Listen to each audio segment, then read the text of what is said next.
नमस्कार दोस्तों, आपके अपने YouTube चैनल पैरट एजुकेशन के अंदर आपका स्वागत है।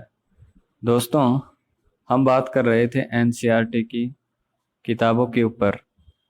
एनसीईआरटी की कक्षा 6 की साइंस के बुक के अंदर आज हम बात करेंगे अध्याय नंबर 7, जिसका नाम है पौधों को जानिए। जिस दोस्त ने अभी तक इस चैनल को सब्सक्राइब नहीं किया है, सब्सक्राइब करें, लाइक करें, शेयर करें और बेल आइकन के बटन को दबा दें। दोस्तों, शुरू करते हैं अध्याय नंबर 7, पौधों को जानिए। इसके अंदर हम महत्वपूर्ण कॉन्सेप्टों के ऊपर ही बात करेंगे। दोस्तों, ये चैप्टर बहुत बड़ा है, तो इसके अंदर हम मेन चीजों को ही देखते हैं। बात करते हैं दोस्तों, पहला बिंदु इस चैप्टर का मुख्य, जिसका अंदर बात करते हैं शाक, झाड़ी और वृक्ष। 3 प्रकार के पौधे के वर्गीकरण होते हैं, शाक, झाड़ी और वृक्ष। क्या होते हैं ये शाक, झाड़ी, वृक्ष? पौधे के विभिन्न भाग फूल होते हैं, पत्ती होती है, तना होता है और जड़ होती है। ये सारणी है, इसके अंदर कुछ वर्गीकरण दिया गया है, इसको आप पढ़ लेना दोस्तों। हम इसके महत्वपूर्ण बिंदुओं के ऊपर ही बात करेंगे। दोस्तों, शाक, झाड़ी, वृक्ष, इनकी परिभाषाओं को देख लेते हैं। हरे एवं कोमल तने वाले पौधे शाक कहलाते हैं, जो हरे होते हैं, कोमल होते हैं। इस प्रकार की जिनके तने होते हैं वे शाक कहलाते हैं। ये सामान्यतः छोटे होते हैं। कैसे होते हैं दोस्तों? छोटे होते हैं। ये सामान्यतः छोटे होते हैं। अक्सर इनमें कई शाखाएं नहीं होती है। इस प्रकार से देख सकते हैं दोस्तों, ये होता है शाक। आगे बात करेंगे हम झाड़ी की और फिर बात करेंगे हम वृक्ष की। पौधे की कुछ शाखाएं तने के आधार के समीप से निकलती, यानी पौधा होता है और उसी के पास से जस्ट ही है जो शाखाएं निकलती है, और ये शाखाएं बहुत अधिक मात्रा के अंदर निकलती। तना कठोर होता है परंतु अधिक मोटा नहीं होता है, इसलिए इनको इस प्रकार के जो पौधे का वर्गीकरण है उसको हम क्या कहते हैं? झाड़ी। कुछ पौधे बहुत ऊंचे होते हैं, इनके तने सुदृढ़ एवं गहरे भूरे रंग के। इनमें शाखाएं भूमि के अधिक ऊंचाई पर तने के ऊपरी भाग से निकलती हैं। इनको क्या कहते हैं? हम वृक्ष कहते हैं दोस्तों। जो धरती की अधिक ऊंचाई पर होते हैं तने, और इनकी शाखाएं भी ऊंचाई पर होती है और एक विशाल काय के जैसा इनका शरीर होता है, तो ये क्या कहलाते हैं? वृक्ष। झाड़ी क्या होता है दोस्तों? कि जमीन की थोड़ी ऊंचाई के ऊपर ही अनेक शाखाओं का एक गुच्छे के रूप में ये वृक्ष रहता है, इसको झाड़ी कहते हैं। और जो शाख होती है ये ज्यादा ऊंचाई पर नहीं होती, कोमल होती हैं, हरे होते हैं, लचीले टाइप के पौधे होते हैं। शाखाएं भी इनके अंदर कम होती हैं। तो इस प्रकार के जो पौधे होते हैं वे होते हैं क्या? शाख। अब बात करते हैं पौधे के एक महत्वपूर्ण भाग के ऊपर, जिसका नाम है तना। तने के क्या क्या कार्य होते हैं, तने के कौन कौन से प्रकार हैं, इनके ऊपर बात करते हैं। इनके ऊपर ये क्रियाकलाप हैं जिनको हम नहीं पढ़ेंगे दोस्तों। इससे पहले एक और बात कर लेते हैं तने से पहले। विसर्पी लता। विसर्पी लता किसे कहते हैं? कमजोर तने वाले पौधे सीधे खड़े नहीं हो सकते, वे भूमि में पर फैल जाते हैं। जो कमजोर तने के जो पौधे होते हैं वे सीधे खड़े नहीं हो सकते और वे भूमि के ऊपर है जो फैल जाते हैं, इसलिए इसको विसर्पी लता कहते हैं। जबकि कुछ पौधे आसपास के ढांचे की सहायता से ऊपर चढ़ जाते हैं, ऐसे पौधे को आरोही कहते हैं। यानी किसी की सहायता प्रदान लेकर के वो पौधे क्या करते हैं? ऊपर चढ़ जाते हैं, उसको हम आरोह कहते हैं। ये शाक, झाड़ी, पेड़ किसी से भी हो सकते हैं। तो ये इस पर ये जो चित्र दिखा रखा है ये आरोह का दिखा रखा है। आगे बात करते हैं दोस्तों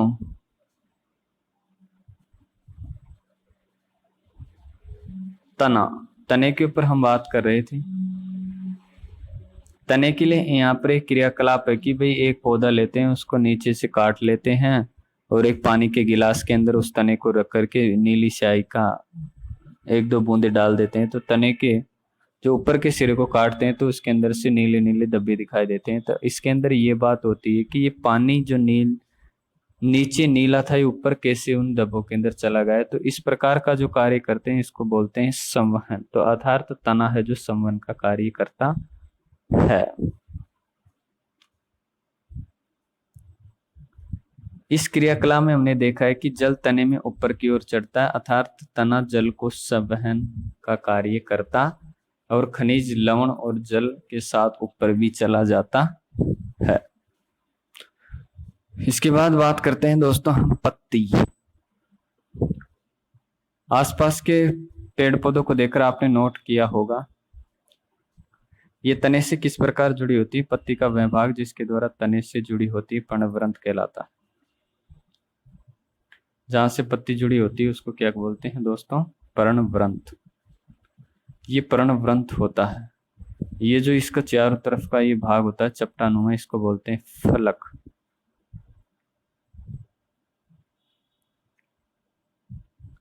पत्ती के इस चपटे भाग को क्या कहते हैं, फलक कहते हैं।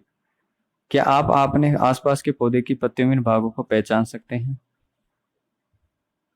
ये क्रियाकलाप इनके ऊपर दिया गया है। एक क्रियाकलाप लेते हैं जिसके अंदर क्या करते हैं, क्रियाकलाप 3 की बात कर रहा हूं। इसके अंदर क्या करते हैं कि एक पत्ती लेते हैं, उसके ऊपर कागज को रख करके उसके अंदर है जो पेंसिल की तिरछी नोक कर करके उसको रगड़ा जाता है, तो इसके अंदर कुछ हमें संरचनाएं दिखाई देती हैं। इन संरचनाओं की ऊपर बात करते हैं। पत्ती की इन रेखित संरचनाओं को सिरा कहते हैं। क्या आपको पत्ती के मध्य एक मोटी सिरा दिखाई देती है, इसको बोलते हैं मध्य सिरा। पत्तियों की शाखाओं में बनाए गए डिजाइन को सिरा विन्यास कहते हैं। जिस प्रकार से दोस्तों ये हमारे पास कोई क्या है, पत्ती है, तो इसके अंदर एक मोटी जिसे मध्य सिरा कहते हैं ये होती है मध्य सिरा, और इससे है जो कुछ छोटी छोटी सिराएं निकलती हैं इनको बोलते हैं सिरा, और ये हो जाएगी मध्य सिरा। जी इनका जो डिजाइन होगा ये डिजाइन है, इसको हम बोलते हैं सिरा विन्यास। ये सिरा विन्यास 2 प्रकार का होता है। एक होता है जाली का सिरा विन्यास, 1 नंबर। दूसरे नंबर पे आता है समानांतर सिरा विन्यास।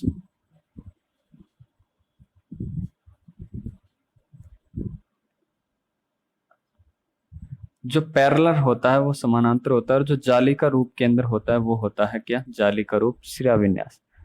जाली का रूप को हम समझते हैं जैसे ये पत्ती है हमारे पास दोस्तों, ये क्या है हमारे पास, पत्ती है। इसके अंदर ये मध्य सिरा है, तो इसके अंदर एक जाल सा रूप से है जो ये सिराएं आपस में एक दूसरे को काटती रहती। जैसे आपने कभी देखा होगा नीम की पत्ती, चने की पत्तियां, इनके जब सिरा विन्यास को देते हैं तो एक जाल का रूप सा दिखाई देता है, ये जाली का रूपी होते हैं। समानांतर इस प्रकार से होता है दोस्तों कि ये जैसे हमारे पास एक पत्ती है, ये मध्य सिरा हो गए, तो इसके इस प्रकार से पैरेलल है जो इसके अंदर क्या होते हैं, सिरा विन्यास होते हैं, ये होते हैं समानांतर सिरा विन्यास। तो जाली का सिरा विन्यास और समानांतर सिरा विन्यास। जाली का सिरा विन्यास द्विबीजपत्री पौधों के अंदर पाया जाता है, जबकि समानांतर सिरा विन्यास एक बीजपत्री पौधों के अंदर पाया जाता है। जाली का रूपी कहलाता है जिसके अंदर जाल सा होता है। जैसे ये है दोस्तों हमारे पास है आंख के पौधे की पत्ती है या आंकड़े की, जो ये जाली का रूपी है, और इसके अंदर है जो ये पैरेलल है, और इसके अंदर ये देखो किस प्रकार से आहा करके एक जाल सा बना लेती है। आपने देखा होगा कि घास की पत्तियां सिराएं एक दूसरे के समानांतर होती है, इसलिए इसको समानांतर सिरा विन्यास कहते हैं। क्रियाकलाप 4 के अंदर बताया गया है कि क्या पत्तियां वातपोसर्जन करती हैं। तो इसके लिए एक क्रियाकलाप ये है कि एक पौधे को लेते हैं और पौधे के यह प्रयोग हमें दिन के अंदर करना है। क्रियाकलाप 4 के अंदर यही बताया गया है कि पौधे को दिन के अंदर प्रयोग करें। इसके एक टहनी को जो पन्नी से भान दें और शाम तक उसका अवलोकन करते हैं तो उस पन्ने के अंदर कुछ पानी की बूंदें आ जाती है। अर्थात वो पानी की बूंदें कहाँ से आई? तो इसका मतलब यह है कि प्रकाश के अंदर पत्तियां हैं जो वाष्पोत्सर्जन का कार्य करती हैं। तो जल की यह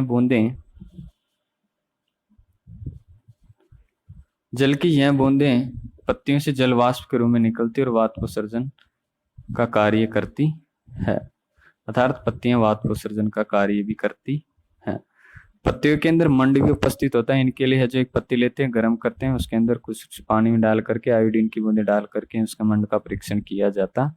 आलू के अंदर भी मंड उपस्थित होता है। आगे बात करते हैं हम दोस्तों, जड़ क्या होती है, जड़ें किस प्रकार से हमें सहायता देती है। ये दोनों बूझ और पहली है जो जड़ों के अंदर क्या दे रहे हैं, पानी दे रहे हैं।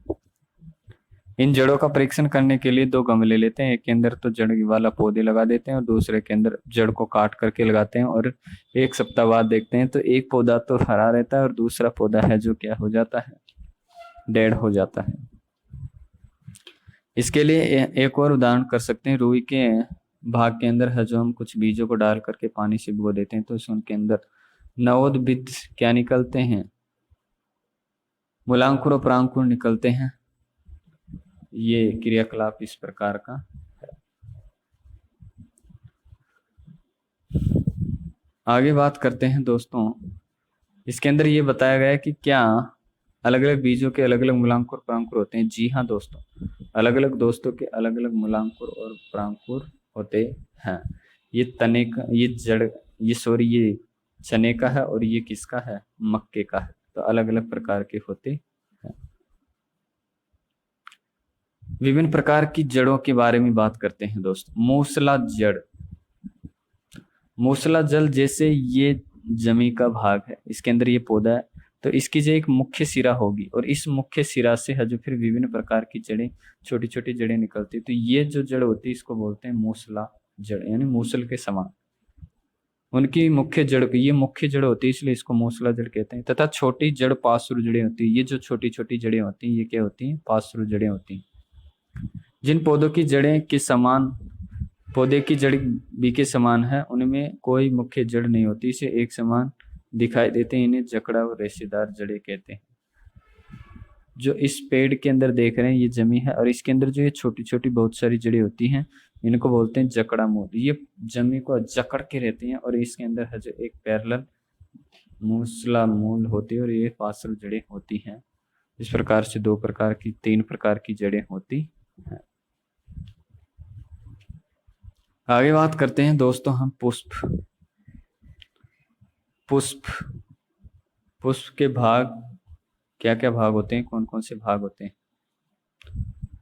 पुष्प के अंदर पहला भाग होता है पुष्प की पंखुड़ी। प्रमुख भाग होता है पुष्प की पंखुड़ियां। विभिन्न पुष्पों की पंखुड़ियां अलग अलग रंगों की होती है। बाह्य दल कहते हैं पुष्प के जो बाहर की तरफ जो हरे प्रकार की जो पंखुड़ियां होती हैं उनको बाह्य दल कहते हैं।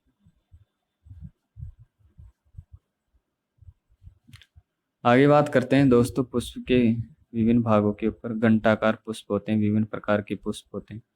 इसके अंदर बात करते हैं पुष्प के भाग के ऊपर जिसके अंदर स्त्री केसर और पुंकेसर, ये होता है नर भाग, ये होता है मादा भाग। तो 2 प्रकार के भाग होते हैं, नर पुंकेसर और मादा स्त्री केसर। पुंकेसर के अंदर बात करते हैं हम पुंकेसर की संरचना के ऊपर, जिसके अंदर इस प्रकार की संरचना होती है पुंकेसरों। ये ऊपर की जो टोपीज नुमा संरचना इसको बोलते हैं प्राकोसेंथर और जो ये डंडी के समान इसको बोलते हैं तंतु फिलामेंट। बात करते हैं स्त्री केसर के भाग। स्त्री केसर के 3 प्रमुख भाग होते हैं, वर्तिकाग्र और ऊपर का भाग वर्तिकाग्र स्टी, ये स्टाइल वर्तिका और अंडाशय ओवरी कहा जाता है। पुष्प के केंद्र में स्थित भाग को स्त्री केसर कहते हैं। अंडाशय का परीक्षण करने के लिए हमें जो इसको आड़े और तिरछे काटते हैं तो इस प्रकार की हमें संरचना दिखाई देती, छोटी छोटी संरचनाएं दिखाई देती जिसको हम बीजांड कहते हैं। इन्हें बीजांड कहते हैं। इनकी संरचना आंतरिक भागों की नोट के अंदर नोट कर सकते हैं। तो इस प्रकार से ये आपका चैप्टर था जिसके अंदर हमने महत्वपूर्ण चीजों को देखा है। अब प्रमुख शब्द देखते हैं। आरोही, आरोही का मतलब ये होता है कि दोस्तों कोई भी पौधा होता है यदि वह किसकी सहायता से ऊपर की ओर लचीले और कोमल तने होते हैं जो किसी की सहायता से ऊपर की ओर बढ़ते हैं तो उसको आरोही कहते हैं। संवहन का मतलब होता है कि तने के द्वारा जल का एक स्थान से दूसरे स्थान पर जाना, यानी भूमिगत जल को पेड़ पौधे के विभिन्न भागों तक पहुंचाते हैं, उस क्रिया को संवहन कहते हैं। विसर्पी लता का मतलब होता है कि जमीन के ऊपर पेड़ पौधों की जो लताएं होती हैं जमीन के ऊपर ही फैल जाती है, वह विसर्पी लता कहलाती है। रेशेदार जड़ें, रेशों जड़ें होती हैं और जिसे जकड़ा मूल कहते हैं, वो रेशेदार जड़ें होती हैं। साख बोले तो दोस्तों जिसके अंदर शाखाएं कम होती हैं, अधिक ऊंचाई पर पौधे नहीं होते हैं, छोटे और लचीले कोमल होते हैं, शाख कहलाते हैं। पार्श्व जड़ें मूसला मूल से पार्श्व से निकली हुई जड़ें को पार्श्व जड़ें कहते हैं। मध्य सिरा, बीच के सिरा को मध्य सिरा। सिरा विन्यास, सिराओं के पाए जाने वाले विभिन्न प्रकार की संरचनाएं सिरा विन्यास कहलाती। बीजांड, अंडाशय के अंदर छोटे छोटे बिंदु संरचनाओं को बीजांड कहते हैं। समानांतर श्रेणियास एक बीजपत्री पौधों के अंदर होता है। पंखुड़ियां, पुष्प के विभिन्न भागों को पंखुड़ियां कहते हैं। पर्णवृंत, पर्ण का तने के भाग से जुड़े होता है, उसको पर्णवृंत कहते हैं। प्रकाश संश्लेषण, भोजन बनाने की प्रक्रिया प्रकाश संश्लेषण। स्त्रीकेसर, स्त्री जो मादा जनांग भाग होता है पुष्प का स्त्रीकेसर कहलाता है। जालिका रूपी श्रेणिविन्यास, द्विबीजपत्री पौधों के अंदर जालिका रूपी श्रेणिविन्यास पाया जाता है। बाह्य दल, बाहर जो हरे प्रकार के दल होते हैं बाह्य दल कहलाते हैं। झाड़ी जिनके अंदर शाखाएं अधिक निकली होती हैं। मध्य सिरा, मध्य भाग तने का कठोर होता है, तो एक झाड़ियां छोटी छोटी शाखाओं के अंदर विभिन्न प्रकार निकलते हैं, जिससे एक झाड़ एक सघन रूप हो जाता है, झाड़ी कहलाती है। पुंकेसर नर का पुष्प का नर जनांग होता है पुंकेसर। मूसला जड़ एक मुख्य रूप जड़ की होती है, मुख्य जड़ होती है, उसको मूसला जड़। वाष्पोत्सर्जन, जल का वाष्प के द्वारा पत्तियों के द्वारा बाहर निकालने की प्रक्रिया वाष्पोत्सर्जन। वृक्ष बड़ा होता है, विशाल होता है। सिरा, सारांश सामान्यतः पौधों का वर्गन उनकी ऊंचाई, तने एवं शाखाओं के आधार पर शाख, झाड़ी एवं वृक्ष में किया जाता है। तने पर पत्तियां, पुष्प, फल होते हैं। सामान्यतः पत्तियों में पर्णवृंत फलक होते हैं। सिराओं में सिराओं का प्रतिरूप शिराविन्यास या जालिका रूपी समानांतर हो सकता है। पत्तियां वाष्पोत्सर्जन क्रिया द्वारा जल को वायु में निष्कासित करती हैं। हरी पत्तियां सूर्य के प्रकाश की उपस्थिति में वायु एवं जल के प्रकाश संश्लेषण क्रिया द्वारा भोजन बनाते हैं। जड़ें मिट्टी से जल एवं खनिज लवणों का अवशोषण करते हैं तथा पौधों को मिट्टी में दृढ़ता से जमाती हैं। जड़ें मुख्यतः दो प्रकार की होती है, मूसला जड़ें, रेशेदार जड़ें। जालिका रूपी शिराविन्यास युक्त पत्तियां वाले पौधे को जड़ें मूसला जड़ कहते हैं, जबकि समानांतर शिराविन्यास युक्त पत्तियां वाले पौधे को जड़ी रेशेदार। तने द्वारा जड़ों से पत्तियों को जल और पत्तियों से भोजन पौधे के अन्य भागों तक पहुंचाते हैं। पुष्प के विभिन्न भाग बाह्य दल, पंखुड़ी, पुंकेसर, इस तरीके से। अब बात करते हैं दोस्तों अभ्यास प्रश्नों के ऊपर। पहला प्रश्न है जिसके अंदर ठीक करके लिखो। तना मिट्टी से जल अवशोषित करके खनिज, नहीं दोस्तों यहाँ पर क्या होगी, जड़ होगी। पत्तियां पौधों को सीधा नहीं, यहाँ पर तना होगा जो सीधा खड़ा रखता है। जड़ें जल को पत्तियों तक पहुंचाती हैं, यहाँ पर भी तना होगा। दल में बाह्य दल पंखुड़ियों की संख्या समान होती, नहीं सर। यदि किसी पुष्प के बाह्य दल परस्पर जुड़े होते हैं, पंखुड़ी आपस में जुड़ी होती है, नहीं। यदि किसी पुष्प के पंखुड़ी आपस में जुड़ी, इस तरीके से पंखुड़ी जुड़ा होता है, जी नहीं। दोस्तों इस प्रकार से इसके क्वेश्चनों के अंदर किसी प्रकार का कोई महत्वपूर्ण तो कॉन्सेप्ट है नहीं, इसलिए इनको आप कर सकते हैं सरल तरीके से अवलोकन कर करके। तो ये था दोस्तों आपका अध्याय नंबर 7 पौधों को जानिए, जिसके अंदर मैंने महत्वपूर्ण चीजों को लिया। अगर पूरी चीजों को लेता तो ये वीडियो बहुत लंबा हो जाता। जिस दोस्त ने अभी तक इस चैनल को सब्सक्राइब नहीं किया, सब्सक्राइब करें, लाइक करें, शेयर करें और बेल आइकन के बटन को दबाएं।